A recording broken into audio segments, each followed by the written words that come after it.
everyone, and welcome into ESPN FC Live. We are with you 3 times weekly here on our YouTube channel. Be sure to always be with us. We have Janusz, Michallik, Mark, Ogden, and Ryan O'Hanlon, alongside myself, Kay Murray, for the latest edition. Mark Ogden with a lovely backdrop there. He's up in a hotel room in Sunderland. We're going to be talking a lot of Premier League today, and also some transfer rumours, and Mark's going to be putting us right on a few of those as well. So stick around for that, but let's get started, guys, by talking about Manchester United, obviously in action in the Champions League today. They have to beat Bayern. They have to hope that Galatasaray and Copenhagen draw their game if they are to progress to the next round. So obviously there's a lot of pressure, a lot of talk about them at the moment. And I want to start with you here, Mark, because if they do not get through in the Champions League, what are the chances that Erik ten Hag will be fired? I don't think it'll be on the back of losing the Champions League game or getting knocked out of the Champions League. I think the situation at United right now is that everything is in limbo until the ownership situation, or less the ownership, more a case of the management above Ten Hag changes, because we know that Sir Jim Ratcliffe and his team are going to come in at some point very soon.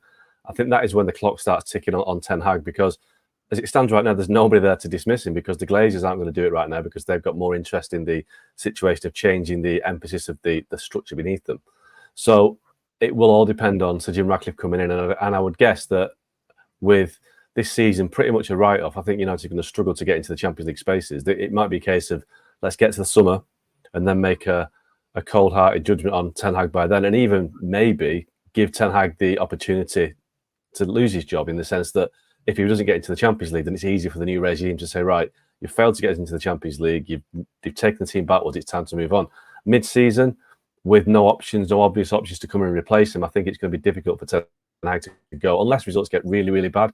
I think Ten Hag stays into the summer for a variety of reasons, not because he's doing a good job, because of the situation whereby there's a bit of a void up above him and there's no real obvious candidate to come and replace him until the end of the season.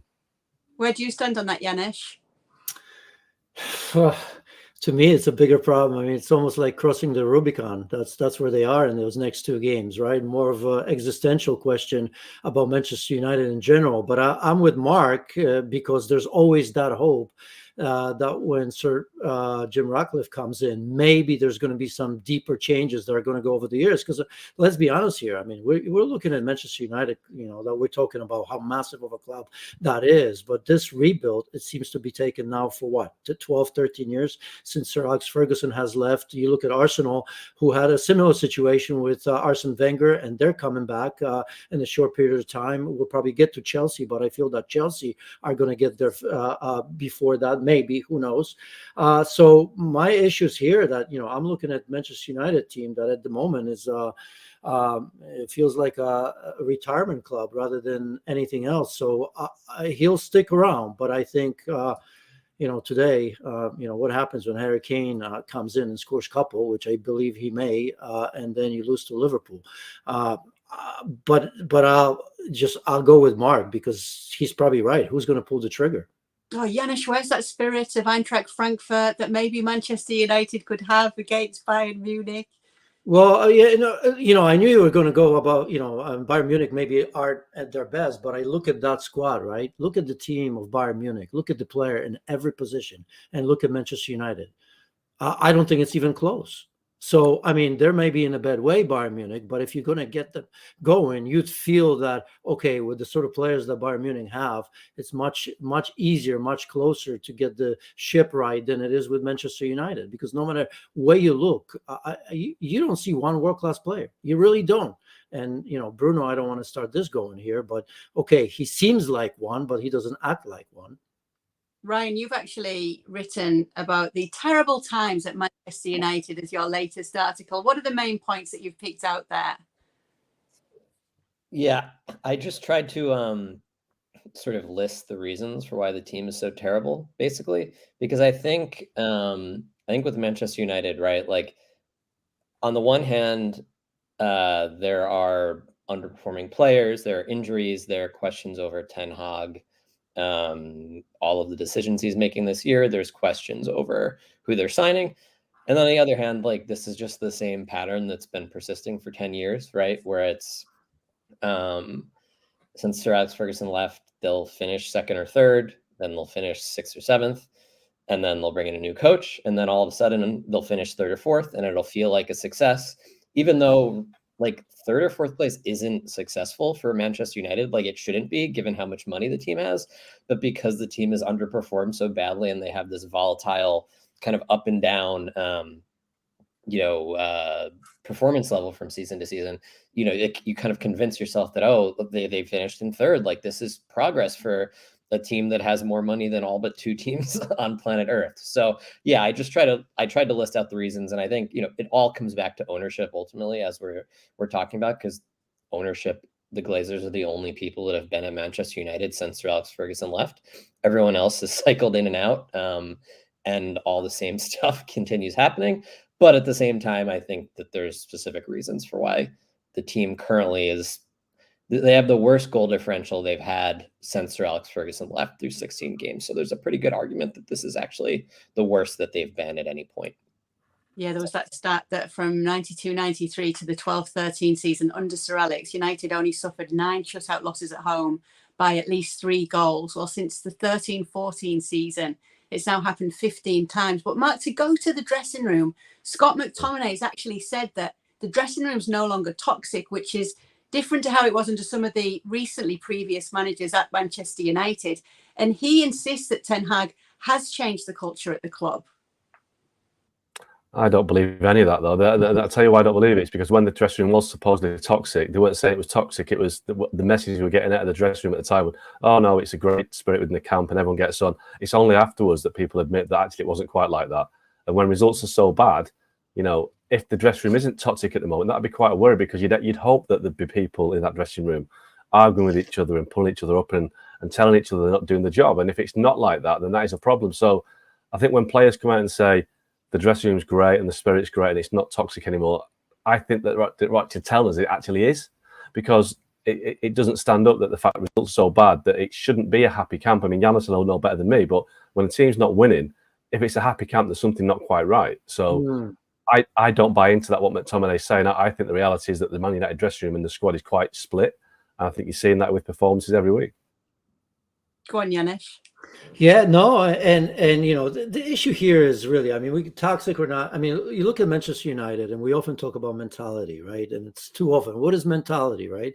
Look at this team. Any sign of trouble, and this team folds the tent. I mean, it's unacceptable against Bournemouth. I mean, we can sit here and talk about Antonio Iraola, who, just a week or 2 ago, we were saying that Gary O'Neill shouldn't have been let go, and he had a tough start. And you look at this situation, just smart and all that. Any team can pretty much now beat Manchester United home or away.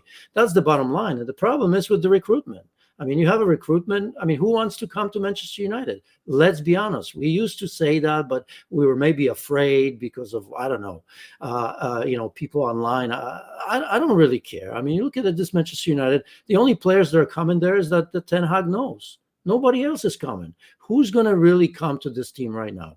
I mean, any player of note is going to come to this mess, not because of Ten Hag, not because of the dressing room, but because of the whole situation. And really, Manchester United, and Ryan has said it, the biggest club is second or third best, but it doesn't really matter. I mean, I would not come in there because there's no chance for success.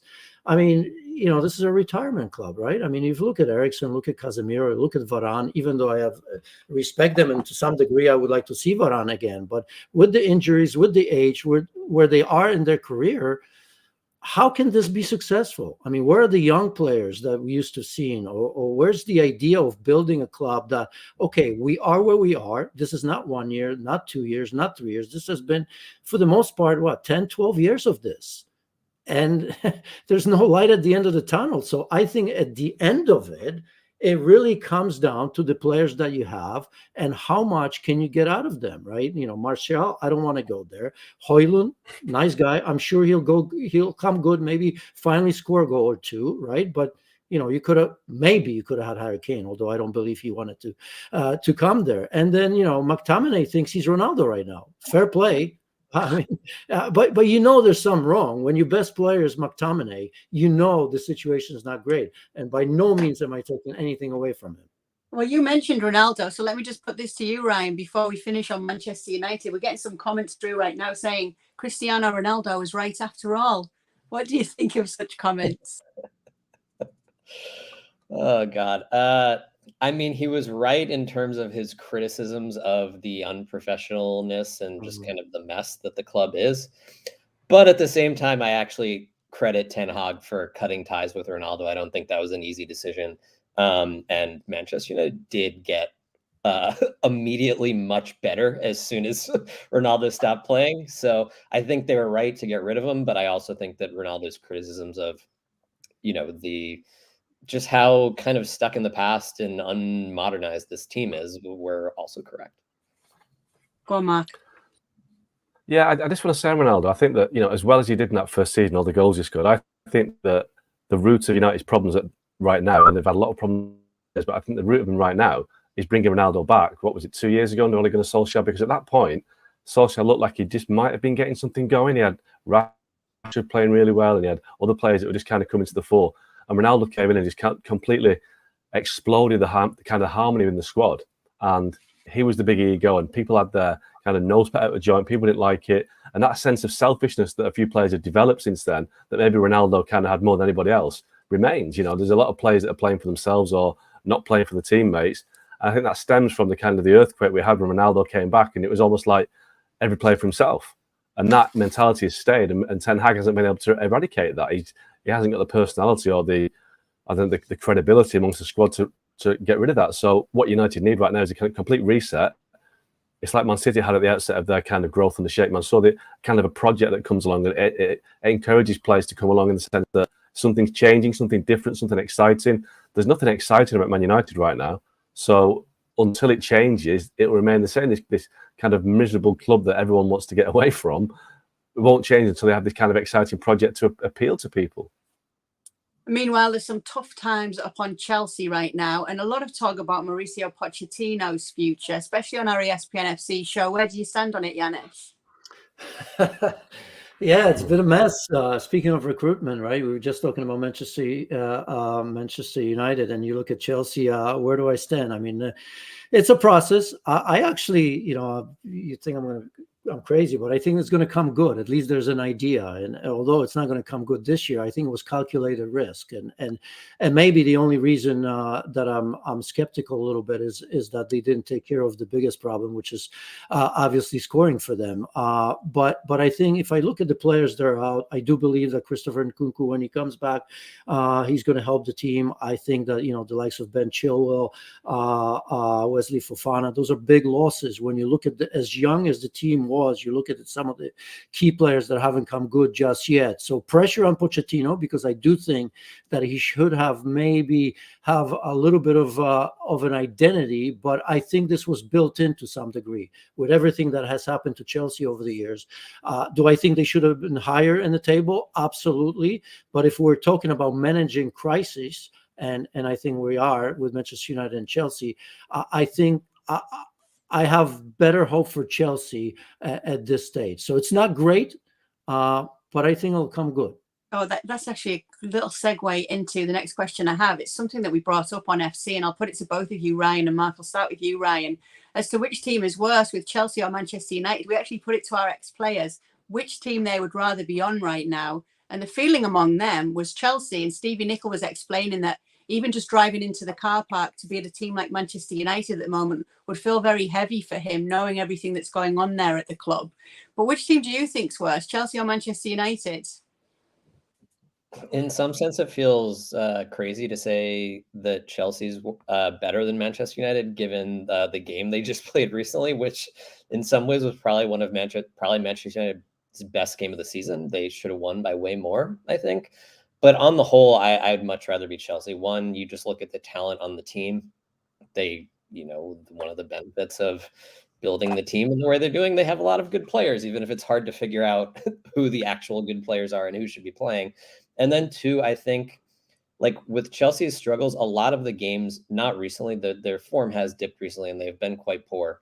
But a lot of their losses earlier in the season were games where they created a ton of chances and Nicholas Jackson basically didn't score. While Manchester United aren't losing games where it's like, oh, they created 10 great chances, they just couldn't finish.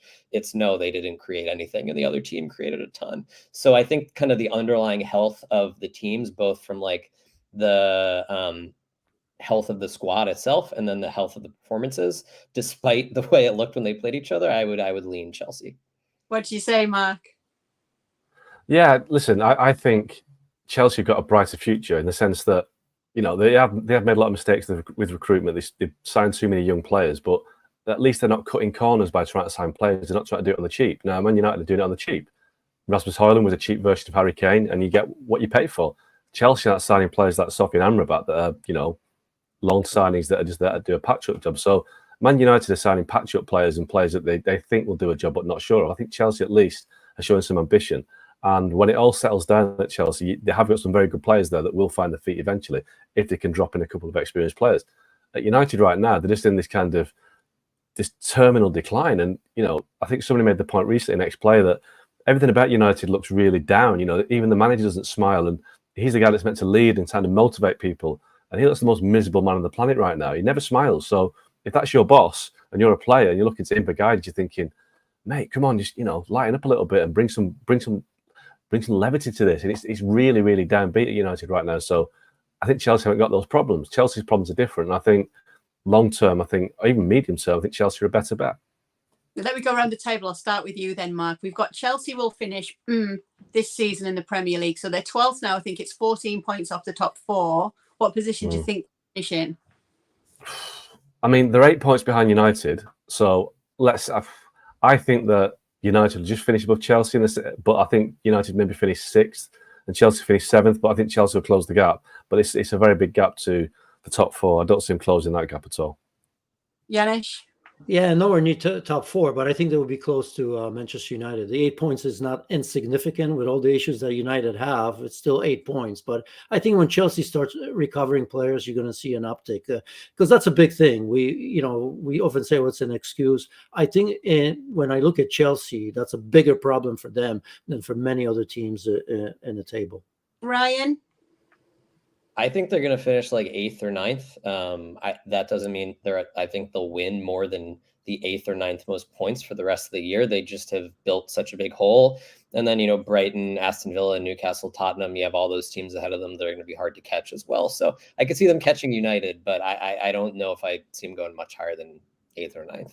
So let's get to some of the chasing pack in the title race. Obviously, City defending champions, but right now the table is not looking how many may have expected it to look at this stage of the season, at the beginning of the season. So we want to talk on a more positive note here, Janusz, about Arsenal and Liverpool. We've actually stressed here that these are the 2 biggest challenges to Manchester City this season. But who's the front runner of the 2 of them, given the way City have been playing this season as well? And is City still the front runner for you in the title race this weekend? Yeah, absolutely. I'm not changing that. I think if you look at Manchester City, obviously they're going through some issues right now. And the biggest one, I think Pep Guardiola won't worry too much about going forward, is defensively. As we've said before, and City has won so many trophies just as much because of the defensive game as the attacking game. They've been superb, and that's something that's missing, and they've been conceding goals left and right. I don't think even Pep Guardiola right now knows who the best back 4 or 3, however he decides to play. So once he gets that figured out, and I think he will, Manchester City will continue, in my view, to be the overwhelming, still, in my opinion, winners. If I had to pick between Liverpool and Arsenal, you know, that's not an easy choice for me. I think Liverpool are surprisingly up there. I think Jurgen Klopp would be the first one to admit to that. I worry a little bit about Mo Salah leaving for African Cup of Nations as well, and how that's going to work. The midfield still work in progress, and then some. Defensively, not absolutely sound. So at this moment, I think Arsenal are a little bit better off if I look at the whole squad and the consistency than Liverpool. Max, do you just laugh when he said surprising Liverpool are up there? No, I was laughing when he said, it was a kind of a laugh of acknowledgement when he said that City are the favourites, because despite their problems, it is the reality that, you know, City are that good that you can't write them off. And I think that both Arsenal and Liverpool need maybe a 9 or 10 point lead by the 1st of January to have a real chance of winning the league. And that's a tribute to Man City's ability to come back from nowhere to win the league. And I think, you know, a 9 or 10 point lead in a competitive Premier League like this season, it might just be enough, because I think City drop more points, but I don't think they'll drop many.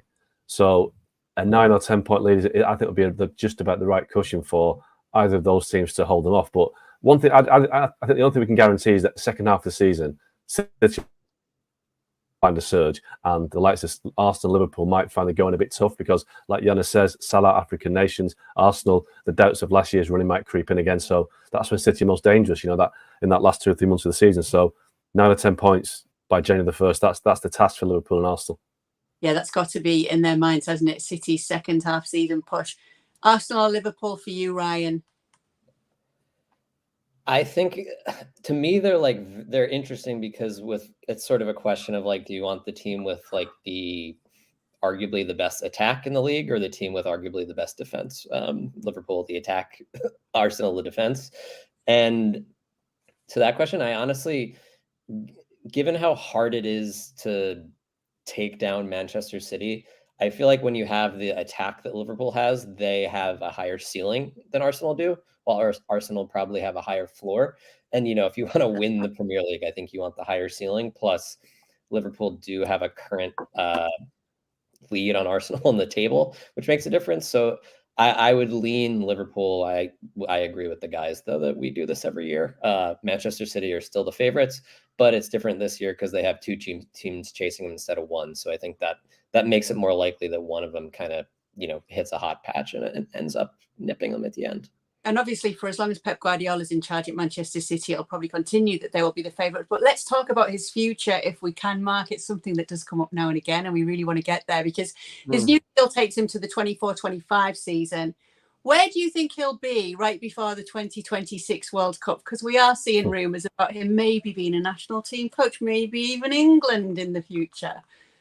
Yeah, well, I mean, there's 2 questions there. Where do we see him? I think the England job, I think we can rule that out straight away because he'll cost too much money for the FA, and the English FA have gone down a different path.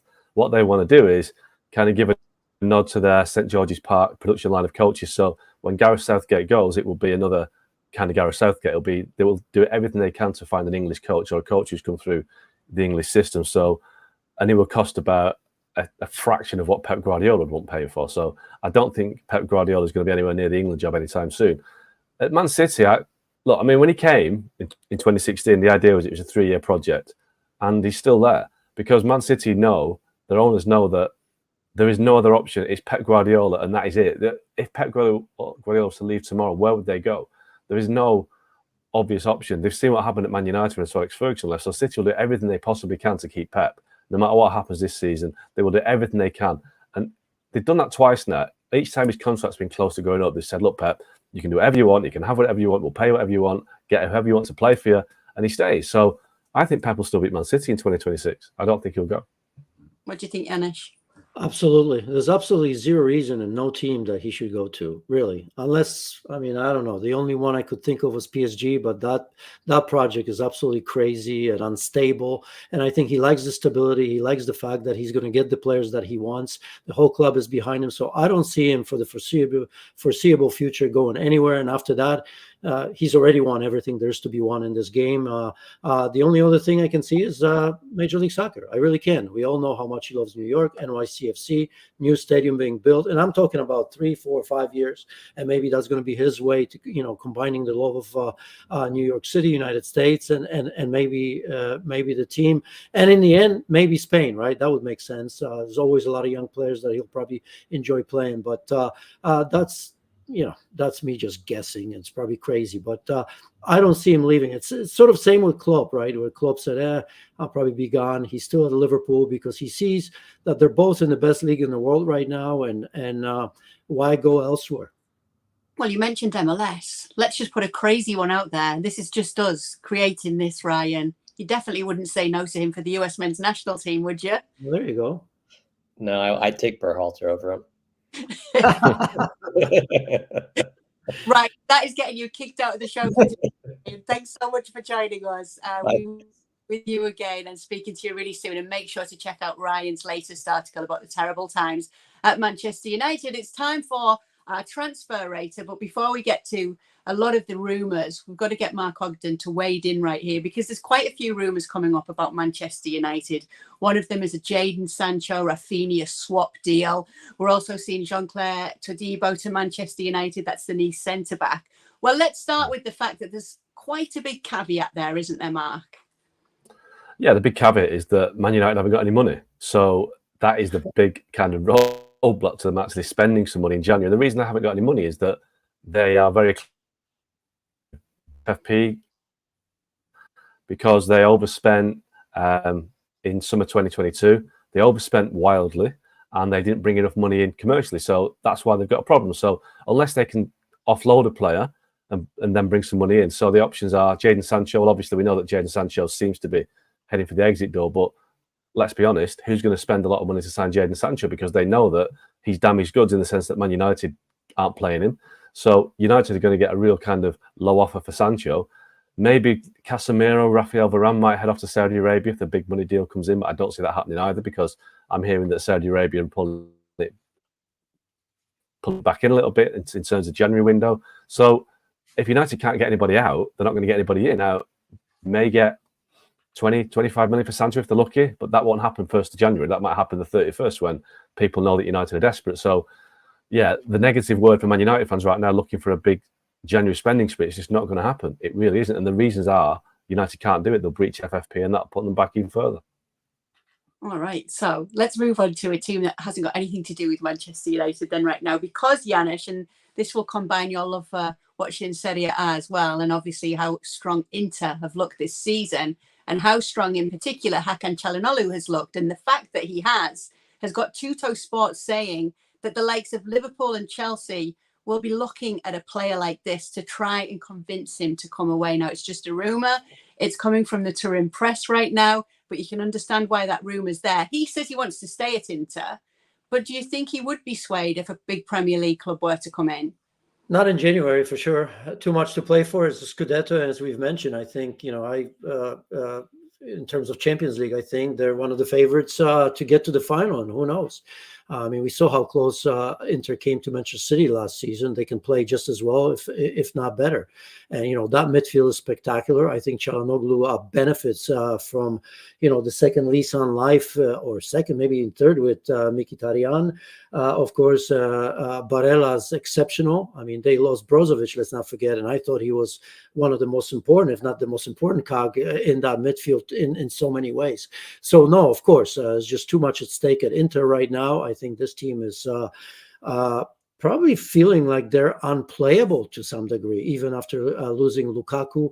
Marcus Thuram has been playing exceptional as well, and Lautaro Martinez is arguably top 3, top 4 in the world right now in terms of strikers. So why would you be leaving, and where would you go, and who could possibly afford you at this moment?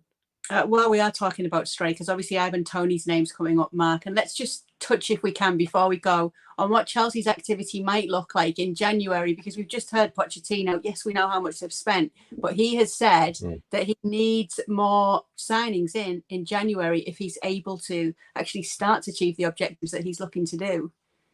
Yeah, and he said that, and he was kind of mocked for saying it as if to say, look, Chelsea spent a lot of money, but they haven't spent it very well. They still haven't got a centre forward. Obviously, Nkunku's close to being fit, but he's not fit yet. So Chelsea are in desperate need of a striker. So are Arsenal, and that's why Ivan Toney comes in. Ivan Toney, obviously, his ban will end. He's banned for breaking betting regulations will end in January. So you've got Chelsea and Arsenal both needing a striker.